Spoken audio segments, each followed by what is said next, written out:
So hello everyone, welcome again. This is Pankaj Chauhan and PhD student from IITM Dhanbad. So today our guest is Mr. Ashutosh Kumar. सबसे पहले मैं आपका स्वागत करता हूँ इस प्लेटफॉर्म पे. Thank you so much Pankaj, thank you. और सबसे पहले मैं बता दूं अपने व्यूअर्स को आपके बारे में. Actually he is scientist in ISRO और सबसे बड़ी और सबसे उपलब्धि वाली बात ये है कि इनका ऑल इंडिया रैंक 1 है. तो सबसे पहले मैं कांग्रेचुलेट करना चाहता हूँ आपको इस अचीवमेंट के लिए. Thank you so much. अच्छा, एक सब कुछ भी पूछने से पहले हम स्टार्ट एक चीज पूछना चाहता हूँ कि इतना बड़ा अचीवमेंट है ऑल इंडिया रैंक 1 आना, तो इसके मायने आपके अकॉर्डिंग कैसे हैं? कितना अलग है ऑल इंडिया रैंक 1 होना? ऐसा मैंने कभी सोचा नहीं, बट क्योंकि मैं प्रिपरेशन कर रहा था और काफी देर से कर रहा था, काफी दिनों से कर रहा था. Okay, good thing for my preparation, क्योंकि इतने साल की मेरी मेहनत है वो कहीं ना कहीं सक्सेसफुल हुई ईयर 1 आके. ओके, तो मैं भी काफी प्राउड फील कर रहा हूँ आपको इस प्लेटफॉर्म पे बुला के, और आपके साथ हम जो बातें शेयर करेंगे और जो हमारे इस व्यूअर्स इस वीडियो को देखेंगे उनको काफी लग रहा है, मुझे प्राउड फील होगा ऑब्वियसली. बट क्वेश्चन ये था बेसिकली कि ऑल इंडिया रैंक 1 और ऑल इंडिया रैंक 2 या फिर ऑल इंडिया रैंक कुछ अलग भी, उनमें उनकी खुशी में कुछ डिफरेंस होता है या फिर एक अलग है ऑल इंडिया रैंक 1? थोड़ा अलग तो है ना, अलग तो है, ऑब्वियसली अलग है. इसके बारे में डिटेल में बात करेंगे, डिस्कस करेंगे अच्छे से थोड़ा सा आगे. पहले मैं आपको बता दूं हमारे इस वीडियो का मोटो क्या है. होती है, बताइए प्लीज.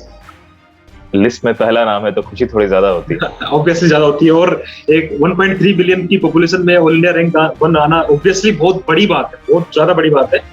और मेरे को आपसे बात करके इतना बड़ा लग रहा है कि मैं बहुत बड़ा काम कर रहा हूँ, ऐसा मुझे लग रहा है. मेरा तो रैंक नहीं है, फिर मुझे ऐसा लग रहा है.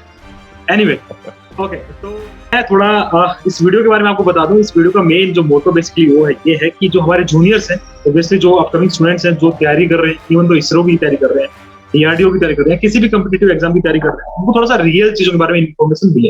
That's the basic motto. Okay, तो इस वीडियो में बेसिकली हम क्या करेंगे, आपके बारे में थोड़ा जानेंगे, फिर आपने जो आपने स्ट्रगल करी, जो आपने डिफिकल्टी फेस करी, जो आपने मेहनत करी, उसको थोड़ा सा जानेंगे डिटेल. सो हम स्टार्ट करते हैं आपके इंट्रोडक्शन से. सबसे पहले प्लीज अपना इंट्रोडक्शन करें प्लीज. मेरा नाम आशुतोष कुमार है. I did my schooling from Dhanbad. Okay. From Nobly School Dhanbad. Okay. I did my 12th from Dhanbad itself. Okay. After that, I did my BTech from BIT Misra Ranchi in Okay. mechanical engineering. Okay. And after that, I did my MTech from IIT ISM Dhanbad in maintenance engineering and tribology. Okay. और उसके बाद मैं इसरो में. Okay, means आपने MTech करते time आपने इसरो का form fill up किया, उसके बाद आप इसरो का एग्जाम दिया, और आपके बाद उसने इंटरव्यू दिया, उसके बाद आप सिलेक्ट हुए. That's the thing, right? Okay, तो सबसे पहले मैकेनिकल फील्ड क्यों सिलेक्ट किया आपने कि मेरे को मैकेनिकल में जाना है? यूजुअली ऐसे 12th के बाद या कोचिंग के समय इतना आइडिया होता नहीं है. तो हमारे कुछ सीनियर्स हैं, कुछ कोचिंग के टीचर्स हैं, उन लोगों के गाइडेंस से ही मैकेनिकल स्ट्रीम से सिलेक्ट किया था मैंने. ओके, मींस ऐसा कुछ नहीं था कि बहुत ज्यादा नॉलेज है, मेरे को मैकेनिकल में जाऊंगा तो ये कर लूंगा, ऐसा कुछ नहीं था, राइट? नहीं, 11th में तो मैकेनिक्स अच्छा लगता था, तो मैकेनिकल सिनोनिमस था. ओके, और नेक्स्ट थिंग, इसरो में साइंटिस्ट बनने का क्या कब सोचा आपने, मेरे को इसरो में साइंटिस्ट बनना है ऐसा? इसरो काफी फैसिनेटिंग है, क्योंकि यहाँ का जो वर्क है वो अनपैरेलल है इंडिया में कहीं भी. यहाँ जो आप काम करते हैं वो पूरे इंडिया में कहीं नहीं मिलेगा. तो स्पेशली बीइंग एन इंजीनियर, आप प्रो के तरफ खींचे चले जाते हो. हमेशा न्यूज में देखते हो ये लॉन्चेस है, वो लॉन्चेस हैं. तो as a student of science आपको काफी फैसिनेटिंग लगता है कि मैं भी कुछ करूं, मैं भी एटलीस्ट इसका एक पार्ट बनूं. ऑब्वियसली हर इंजीनियर के अंदर ये रहता है. तो सबसे पहले हम इसरो के बारे में बात कर लेते हैं, जो मेन पार्ट है हमारे इस वीडियो सीरीज का या इस वीडियो का, कि इसरो के बारे में क्या क्या हुआ था. तो इसरो के बारे में तो जो स्टूडेंट्स हैं या व्यूअर्स हैं, अगर वो जानते नहीं है तो उनके लिए बहुत ही शर्मनाक बात होगी. ऑब्वियसली इसरो इतना बड़ा नाम है देश का कि मंगलयान, चंद्रयान, पता नहीं कौन कौन से इन्होंने अचीवमेंट्स करी हैं. तो इसरो तो बहुत बड़ा नाम है, इसरो के बारे में बात करना ही बेवकूफी होगी.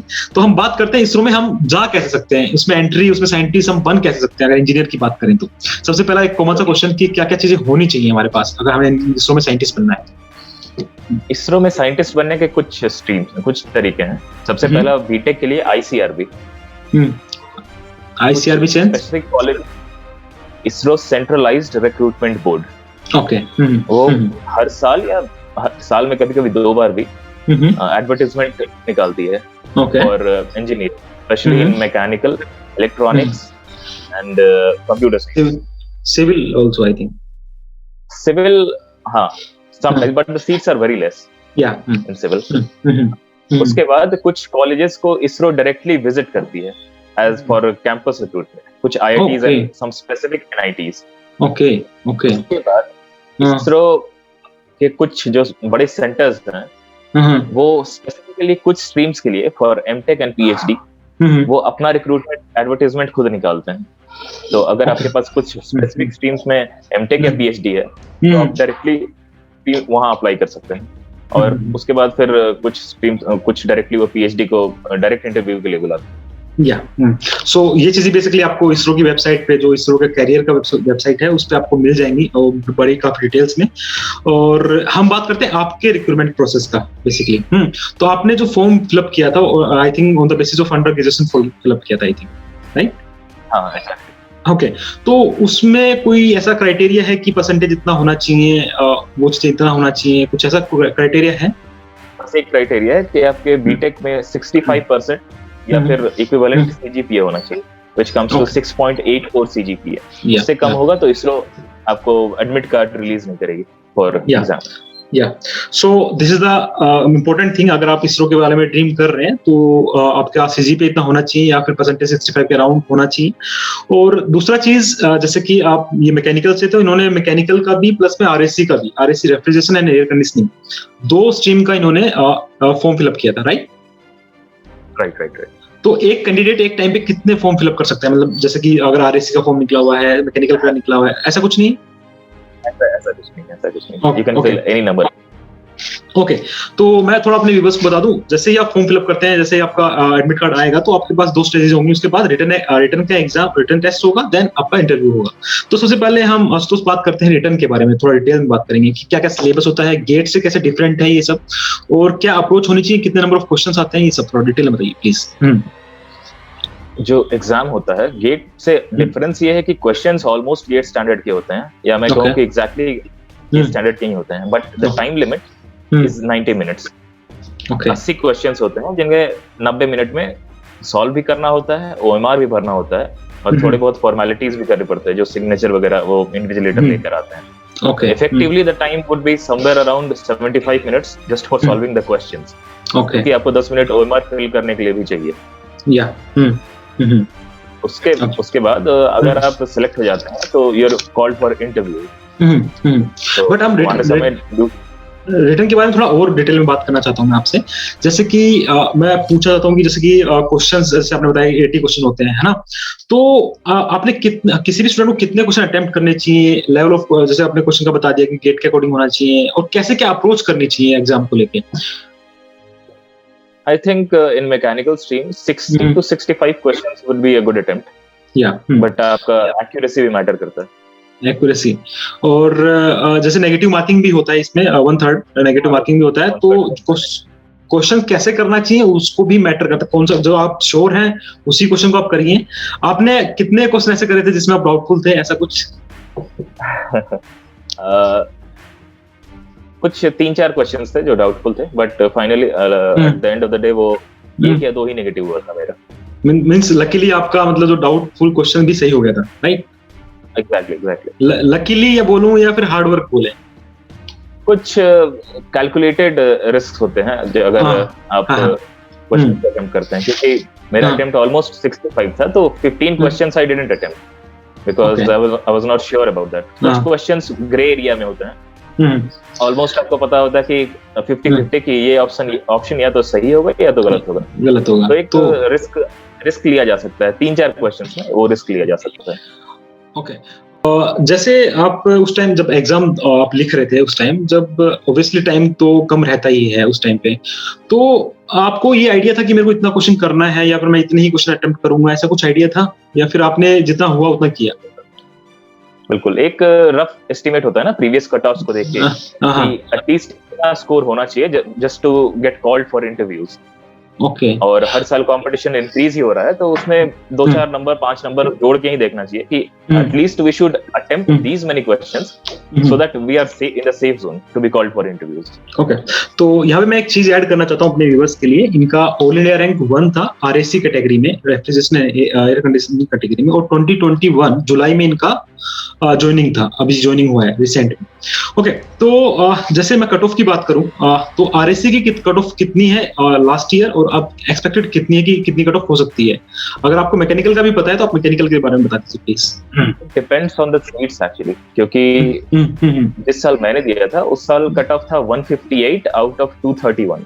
कुछ क्वेश्चंस अगर इसरो के क्वेश्चन पेपर में या रॉन्गली मिसप्रिंटेड हो या क्वेश्चन सेटिंग में प्रॉब्लम हो, तो ISRO does is they exclude the questions. Right 240 marks से एक 80 क्वेश्चन 3 नंबर 240। अगर क्वेश्चंस में डाउट हो at the time of verification, तो उन क्वेश्चंस को इसरो एक्सक्लूड कर देता है। ऐसा नहीं है कि वो सबको मार्क्स दे देते हैं, जस्ट एक्सक्लूड द क्वेश्चन।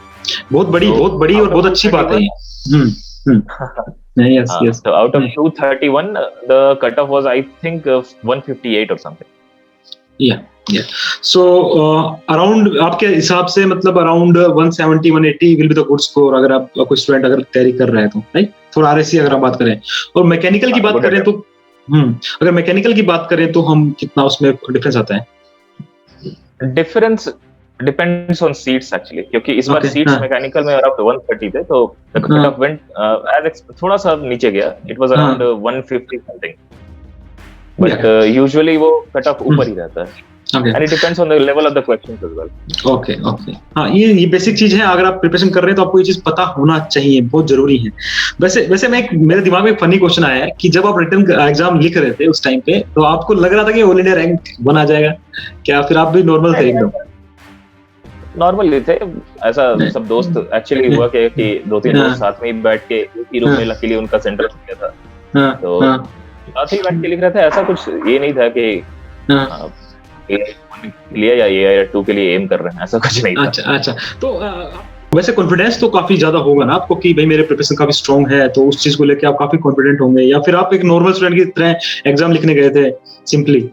नहीं, कॉन्फिडेंस था, क्योंकि इससे पहले भी 3-4 और एग्जाम्स क्लियर हुए थे, तो एक कॉन्फिडेंस तो रहता ही है कि हाँ, क्योंकि प्रिपरेशन अच्छे चल रहे हैं तो एग्जाम्स क्लियर हो रहे हैं साथ में, तो ये भी क्लियर हो जाएगा। हाँ, जैसे कि इन्होंने बताया कि प्रिपरेशन काफी अच्छी थी, तो वही बात है कि एक पीक आता है किसी भी स्टूडेंट के लाइफ में कि जब आप तैयारी कर रहे हैं तो आप उस समय पहुंच जाते हैं कि आपकी गलतियां कम हो जाएंगी, आपके एग्जाम्स निकलने स्टार्ट हो जाएंगे ऑब्वियसली, तो आप उसको कितने अच्छे से कर पाएंगे तो यही डिपेंड करता है।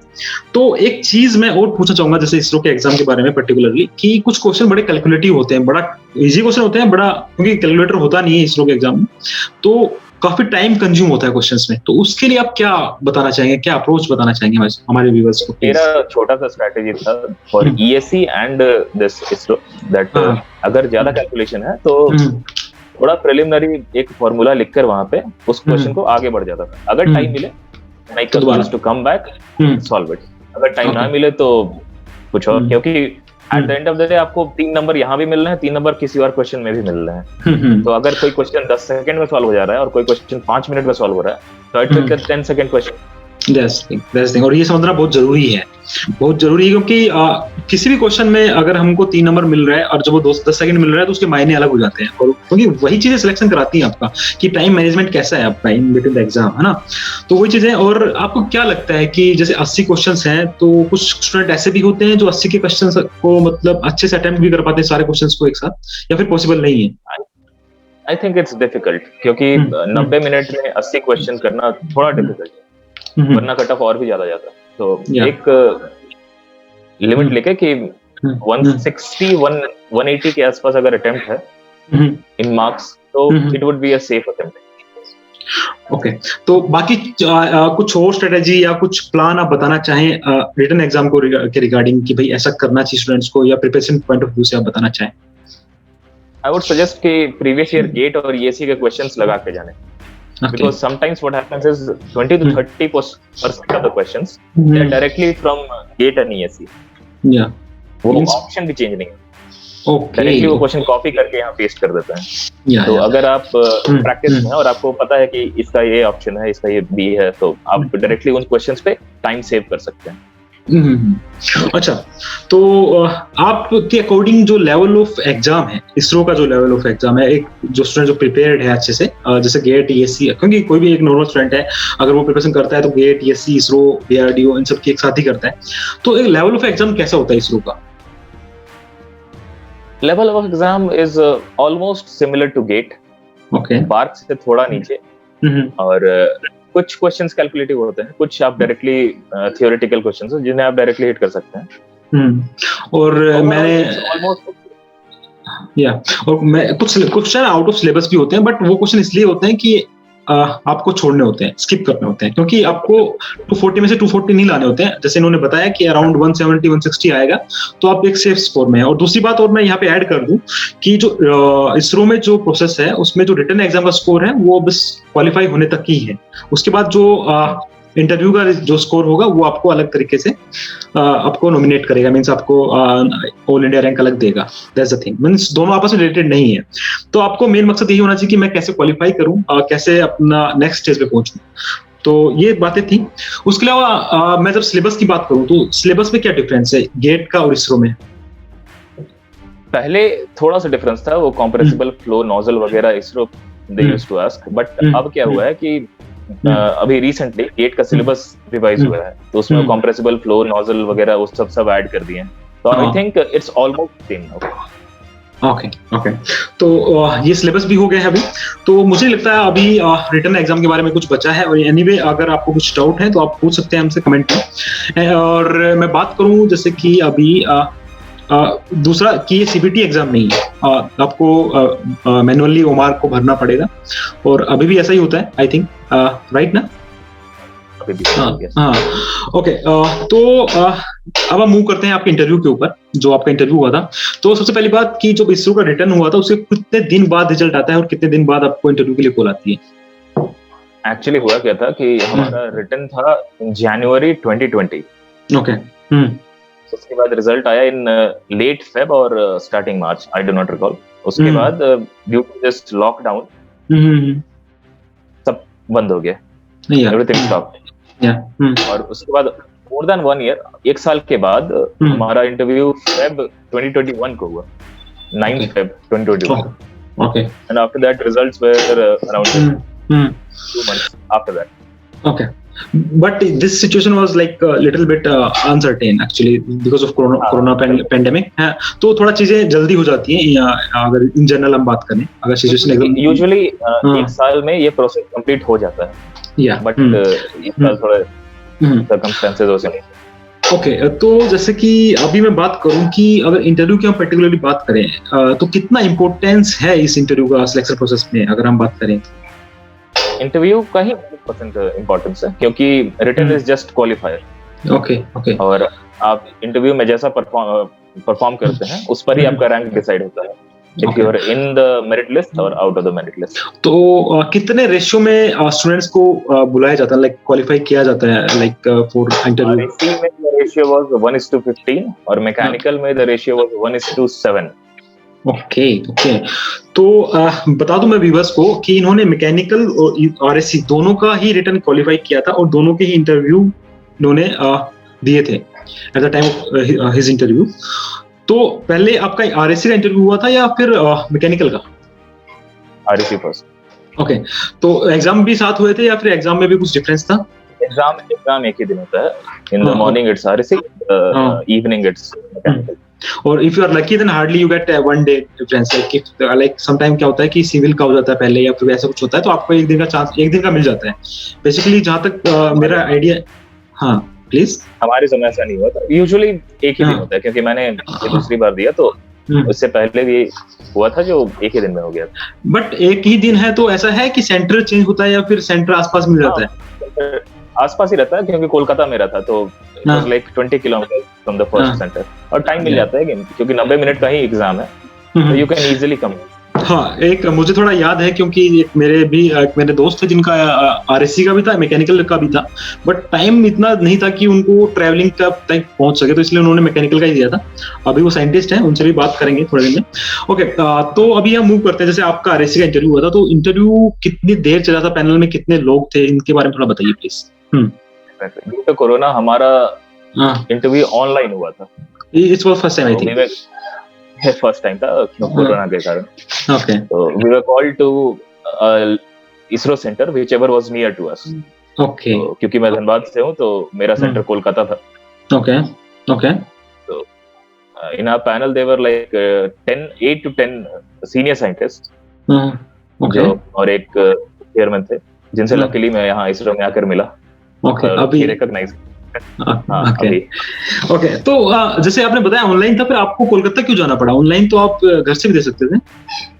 नहीं उनका कुछ प्रोटोकॉल होता है that they conduct interviews in their own controlled atmosphere और कुछ डॉक्यूमेंट वेरिफिकेशंस वगैरह कुछ फॉर्म्स भी सबमिट करने होते हैं। ओके ओके तो प्रोटोकॉल फॉलो करते हैं। So almost 10 people were there in the panel, I think, right? 8 to 10 people, yes. Okay. So how long were the interview held? आपका इंटरव्यू कितनी देर के लिए चला था? The duration of my interview was around 40 minutes. 40 minutes. और एक general अगर candidate की बात करें तो it's around 30 to 40 minutes ही चलता है मेरे हिसाब से। 20 to 30 minutes, yes. Okay.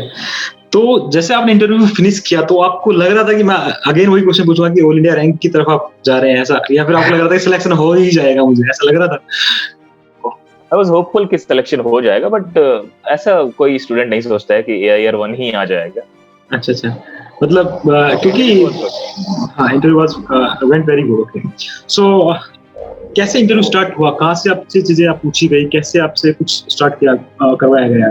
लोगों ने बेसिक क्वेश्चन से स्टार्ट किया, धीरे धीरे they started raising the level, they started from psychometric chart, उसके बाद धीरे धीरे वो कुछ मॉडर्न RAC यूजर्स, कुछ थोड़ा हीट ट्रांसफर, थोड़ा लाइक थर्मोडायनामिक्स वहां तक गए। बट जैसे कि मैं समझ पाता हूँ कि RAC एक सब पार्ट है मैकेनिकल का, तो but there is some difference between the syllabus और कुछ ऐसा डिफरेंस आपने फील किया कि भाई ये चीजें RAC नहीं होती, मैकेनिकल में नहीं होती? कुछ स्पेसिफिक चीजें हैं जैसे day to day applications of this RAC जो आपको जस्ट क्योंकि आप स्पेसिफिकली RAC के इंटरव्यू अटेंड करने जा रहे हैं तो you have to be thorough with those things. अच्छा मॉडर्न एप्लीकेशन कि आप अभी नहीं पढ़ते हैं। ओके तो एग्जाम में भी डिफरेंस होता है या फिर एग्जाम भी लिटिल बिट लाइक मैकेनिकल से ही होता है? Almost same as the mechanical, but just for the sake of interviews, आपको कुछ स्पेशल पढ़ के जाना पड़ता है। Okay. तो आपने इंटरव्यू के लिए स्पेशल तैयारी करी थी, कैसे आपने वो सब किया इंटरव्यू के लिए? Mostly from NPTEL lectures और कुछ standard books। किसी NPTEL लेक्चर प्रोफेसर के नाम हम बताना चाहिए हमारे व्यूअर्स के लिए अगर वो RAC पे प्रिपरेशन कर रहे हैं? I don't recall the name of the professor, but I think he is from IIT Roorkee और NPTEL पे वो lectures मिल जाएंगे आपको। तो काफी अच्छे हैं means as a point of interview की अगर बात करें। हाँ एग्जैक्टली। ओके तो अभी हम थोड़ा सा बात करते हैं क्वेश्चंस के बारे में जो आपसे क्वेश्चंस पूछे गए थे इन बिटवीन द इंटरव्यू। तो कैसे आपको लगा कि बेसिक्स क्वेश्चन ज्यादा हैं या फिर कैसे वो बेसिक से डीप में मूव कर रहे थे, कैसे हो रहा था एक्चुअली? दे विल आराम से वो स्टार्ट करते हैं, they make you feel comfortable, छोटे छोटे क्वेश्चंस, उसके बाद वो धीरे धीरे लेवल बढ़ाते हैं जस्ट टू चेक कि आपको कितना आता है। नॉलेज कितना है? हर स्टूडेंट के साथ ऐसा ही होता है, वो बेसिक से ही स्टार्ट करते हैं, वो स्टूडेंट जस्ट पहले वो थोड़ा इजी हो जाए, उसके बाद धीरे धीरे वो लेवल बढ़ाते हैं। तो आपने आपसे ऐसा भी कुछ पूछा गया था कि कौन से आपके मेन सब्जेक्ट है, एकदम ऐसा कुछ पूछा गया था कि मेन आपका स्ट्रेंथ पॉइंट क्या है, ऐसा कुछ पूछा गया था आपसे? हाँ तो पूछे थे कि what are your favourite subjects. तो आपने किन सब्जेक्ट का नाम लिया था?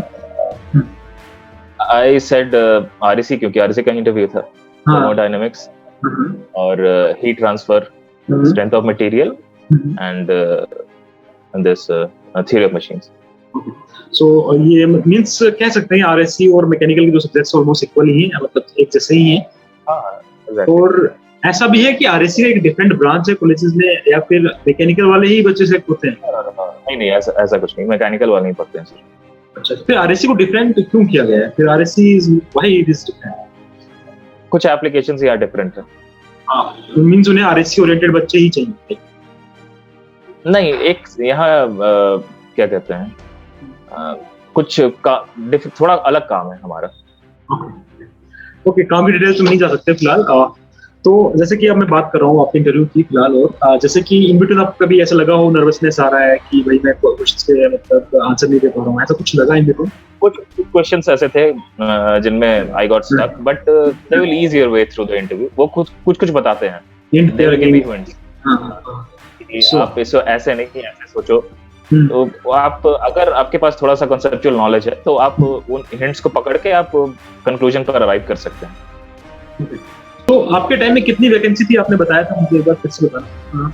4 वैकेंसीज इन आरएससी और 113 मैकेनिकल। 4 वैकेंसी थी, तो आपको पता था कि 4 वैकेंसी है, और तो कुछ लग नहीं रहा था कि टफ है थोड़ा सा, ऐसा कुछ नहीं लगा था यूजुअली, क्योंकि आई हैव अटेंडेड एग्जाम्स जिनमें 1 से 2 सीट है, तो और हमारे सब दोस्त ऐसे ही हैं, अब 1-2 सीट है तो उसको क्यों ही छोड़ना है। हाँ, तो मैं यही बताना चाह रहा हूँ। चलो ठीक है, दोनों देख के देख ही लेते हैं। तो सबसे बड़ी बात आपने बोल दी है मजाक मजाक में, इसको थोड़ा एक्सप्लेन कर दूं अपने व्यूअर्स के लिए कि इट डजंट मैटर कि कितनी सीटें हैं, इट डजंट मैटर कि आप कहाँ हैं, इट डजंट मैटर कि आप क्या कर रहे हैं, आप फोकस रहिए, काम करते रहिए। अगर एक भी वैकेंसी है तो आप उस लायक हैं तो आपको मिलेगा, पक्का मिलेगा। तो ये चीज थी, बड़ी अच्छी इन्होंने बताई और बड़े इंस्पिरेशनल वाली बात है ये। और बाकी जैसे आप कुछ क्वेश्चंस गलत भी दे रहे होंगे, आई थिंक कुछ क्वेश्चन का आंसर गलत भी दिया होगा, तो आपको पता चल रहा था कि मैं कुछ गलत क्वेश्चंस का गलत आंसर दे रहा हूँ। जनरली लोगों का बॉडी लैंग्वेज और रिएक्शन देख के समझ में आ जाता है कि I said something wrong, but ऐसा वो एक्सपेक्ट नहीं करते हैं कि आप 100% उनके सारे क्वेश्चंस के जवाब दे ही देंगे। उनको ही पता होता है कि हाँ वो नया स्टूडेंट है, उसके पास एक्सपीरियंस नहीं है, तो he won't be able to answer everything that I ask. उनका भी एक है कि हाँ, if he answers 60 to 70 or 80% of the questions, this is a good interview, क्योंकि वो जानबूझकर आपसे ऐसा जो आपको नहीं पता है। यस यस यस, सो ये चीजें हैं, इंपॉर्टेंट बातें हैं। तो एक चीज और मैं पूछना चाहूंगा, जैसे कि आपने टॉप किया है इंटरव्यू में, तो आपके अकॉर्डिंग कोई जैसे कोई कैंडिडेट है जिसको इंटरव्यू देना है, तो उसके अंदर क्या एबिलिटी होनी चाहिए, लाइक जो कैसे चीजें को मतलब हैंडल करना चाहिए आपके अकॉर्डिंग? सबसे पहले नर्वस नहीं होना है, क्योंकि इतना बड़ा प्रेस्टिजियस ऑर्गेनाइजेशन है और इसका इंटरव्यू देना है, तो हम सब नर्वस होते हैं, और जितना हो सके उतना सिलेबस कवर करना है फ्रॉम गुड रेप्यूटेड बुक्स, अच्छे ऑनलाइन सोर्सेज से, जितना हो सके आप जितना सोच सकते हैं उतना आपका इंटरव्यू कहाँ तक जा सकता है, जितने ब्रांचेस में आपका इंटरव्यू डिवाइड हो सकता है, उतने क्वेश्चंस को, उतने कॉन्सेप्ट्स को आपको कवर करना है। सो ये थी इंपॉर्टेंट बातें। बाकी मैं मैकेनिकल की इंटरव्यू की बात करूंगा थोड़ी सी यहाँ पे। इससे पहले जैसे आरएससी के लिए अगर बात करें तो आरएससी में जनरली सीटें कम ही होती हैं, 4, 10, 5, 6 ऐसी होती हैं। तो यूजुअली मैंने देखा, बट इस साल 4 आया था, which was a little more than expected. कितना है? इससे पहले सिर्फ एक सीट थी जो हमसे पहले रिक्रूटमेंट हुआ। सो जैसे आपका आरएससी का इंटरव्यू खत्म होता है तो आपको मतलब अच्छी फीलिंग थी, क्योंकि आप कॉन्फिडेंट, आपने अच्छे आंसर दिए थे।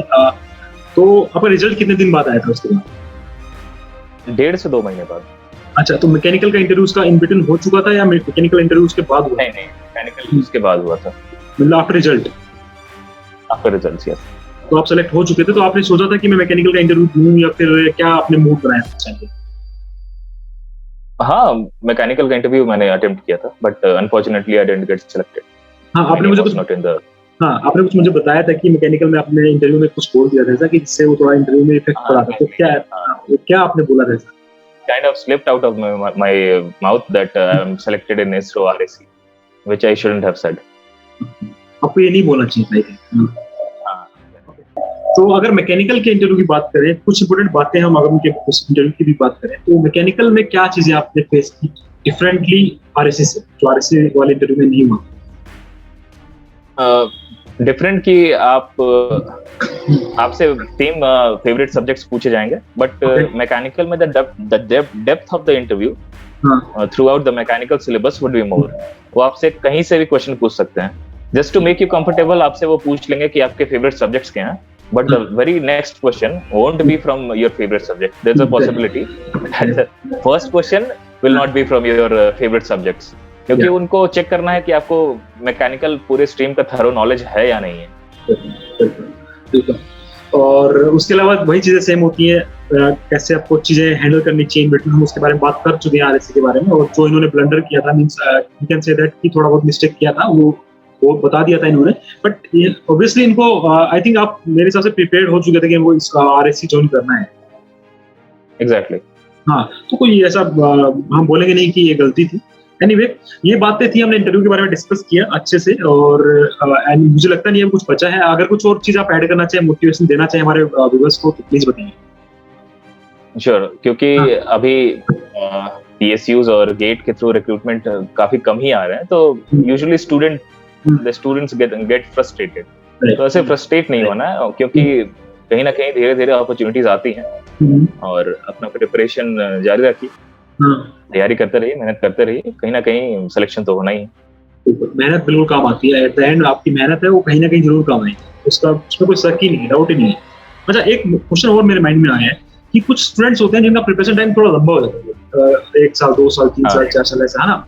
तो जैसे इसरो वगैरह इंटरव्यू देते हैं, या फिर किसी भी अच्छे रेप्यूटेड ऑर्गेनाइजेशन का जब इंटरव्यू देते हैं, तो उसमें चीजें पूछी जाती हैं कि आपका इतना गैप क्यों है, किस वजह से आप इतने पीछे रह गए हैं, ऐसा पूछा जाता है, या फिर सिंपली नहीं? क्योंकि मैंने काफी इंटरव्यूज फेस किए हैं, तो इन पीएसयूज दे आस्क यू क्योंकि आपका इतना गैप क्यों है, but in ISRO, DRDO, bar, they don't care about your gap, they just care कि आप को नॉलेज कितना है, आपके कॉन्सेप्ट्स कितने अच्छे हैं। ओके, अगर ऐसा पूछा भी जाता है मान लो किसी स्टूडेंट से, तो उसको क्या जवाब देना चाहिए? मतलब उसको थोड़ा सच बोलना चाहिए या फिर थोड़ा बहुत गलत करना चाहिए, ऐसा कुछ? नहीं, आई वुड से आप सच बोल दीजिए कि उनको ही पता है कि सिनेरियो क्या है, सीट्स नहीं आ रही हैं, डिफिकल्ट है अभी जॉब लेना, तो बेहतर है आप सच बोल दीजिए कि sir I was preparing for GATE and और व्हाटएवर। सो आपने व्यूअर्स को बताना चाहूंगा कि ये बात थी हमारी इसरो के बारे में, इंटरव्यू, रिटन एग्जाम, सब चीजें के बारे में। अब हम थोड़ा सा बात करते हैं इनकी जर्नी के बारे में पर्टिकुलरली। तो ऑल इंडिया रैंक 1 जब ये न्यूज आई घर पे, तो कैसा माहौल था? सबसे पहले तो मम्मी को विश्वास नहीं हुआ। अच्छा। After that I sent her the result, तो मम्मी ने देखा कि पहला नाम मेरा ही है, फाइनली शी बिलीव। फिर सब खुश थे, पापा मम्मी सब खुश थे। बड़ा प्राउड की बात है। मेरा प्रिपरेशन भी काफी लंबा ही हो गया था, तो 5 साल। ओके, तो वही जैसे आपका प्रिपरेशन लंबा हो गया, तो आपके इन बिटवीन कभी ऐसा लगा नहीं कि भाई मुझे थोड़ा सा लाइक छोड़ करना चाहिए, या फिर इन बिटवीन कभी प्रिपरेशन वाली चीजें आई हो?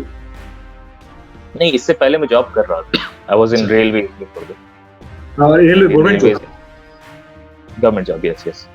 सो मतलब प्रिपेयर्ड, मतलब आपके सेटल्ड थे किसी?